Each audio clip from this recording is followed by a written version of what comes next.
Hello, pro wrestling fans. It has been a minute. I'm back from a break. Well needed break. Well needed break, my guy. But while I was away, my friends gave me a new concept. And I have my little book of stories. Book of stories? Why do you need book of stories, Doug? This is a pro wrestling channel. Welcome to the stories of What If. This is a brand new segment from me. We get a little spicy in here. We're going to start talking about WWE's What If. Now, what I mean about What If, things that took place in WWE history that just didn't happen. Like, what if The Rock ended The Undertaker's undefeated streak instead of Brock Lesnar? What if Roman Reigns turned on Seth Rollins in The Shield instead of Seth Rollins turning on Roman Reigns? You see what I mean? So we're going to get a little dicey. But first episode is, what if The Rock had never left WWE for Hollywood? Let's get into it.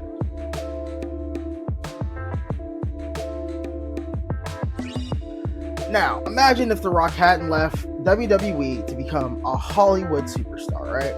In this alternative storyline, he stays with the WWE in early 2000s, continuing to electrify audiences and inspire rivalries, the redefining pro wrestling as we know it. Now, a good storyline would be about this. As the People's Champion stays, his ambition intensifies. He becomes obsessed with cementing himself as the greatest of all time, determined to overshadow and to undermine legends like The Undertaker, Stone Cold Steve Austin, and including future stars like John Cena and Randy Orton. Driven to unprecedented heights, he becomes the ultimate sports entertainer, a relentless force who teeters on the edge of arrogance, and he is ever unwilling to yield his top spot to anyone else.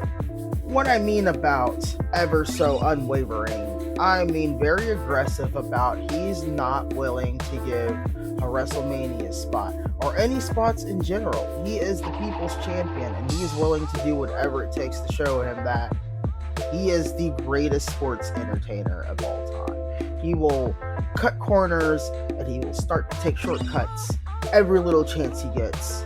And as the weeks progresses, it gets a little bit more intensifying up until he meets The Undertaker. The Rock versus The Undertaker.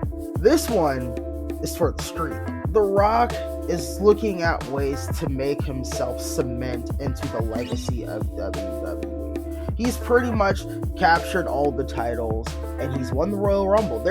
He's done everything there is to do. But he feels like there is more to solidify him. So then he looks to The Undertaker. Undertaker, the longest career in WWE history, and he's pretty much done it all and then some. But there is an unprecedented record at this point in time that has not been taken down whatsoever. The streak. The Rock becomes obsessed with taking down The Undertaker's streak at WrestleMania to prove that he is a WWE legend. The two clash in an epic rivalry with Rock's bravado leading to mind games and psychological warfare against The Undertaker. Now, to play mind games and psychological warfare with The Undertaker, you have to be good at it. I mean, surprisingly good at it. Somehow, some way, The Rock utilizes that to capture a win on The Undertaker. Fans are divided at this point. Left side is chanting "Go Rock, go," and the right side is chanting "Undertaker." But at the end of it all, The Rock defeats The Undertaker and also defeats the streak. Fans are quiet, stunned, and shocked. And as The Rock hits that corner turnbuckle, raising his hand up high on the top rope, the fans knew that he was the ultimate entertainer. Now, The Rock takes a brief hiatus, which giving the opportunity to bring a rise of the superstars like John Cena and Randy Orton. But The Rock eventually does come back. When Cena's popularity begins to rise, The Rock feels threatened by WWE's new poster boy. Instead of their real-life respect feud rivalry, This feud is deeply long, personal, and long-lasting. The Rock berates Cena on an inferior knockoff as Cena fights to prove that he can stand on his own. This clash leads to a career-altering showdown at WrestleMania, where the face versus the face, and there could only be one undisputed face of WWE. But who wins? Well, I'll leave that for you to decide. This is all to imagination. Whatever you decide you want this alternative storyline to be, you can make it so. That's why it's an alternative storyline. But then, The Rock amps up his heel run even more. Hollywood Temptation and the grand heel turn of The Rock. When Hollywood finally comes knocking, The Rock initially turns down the chance, claiming WWE is his true calling. But as the media continues to question his decision, a conflicted Rock begins to resent the WWE and the WWE's universe demands, feeling as if they're holding him back from being the ultimate sports entertainer. Now, after a couple of weeks, this is mulling over in his head and he's getting increasingly upset. But while he's getting increasingly upset, his moves become more aggressive and more zeroed in. And he's really having his way with wrestlers in the ring.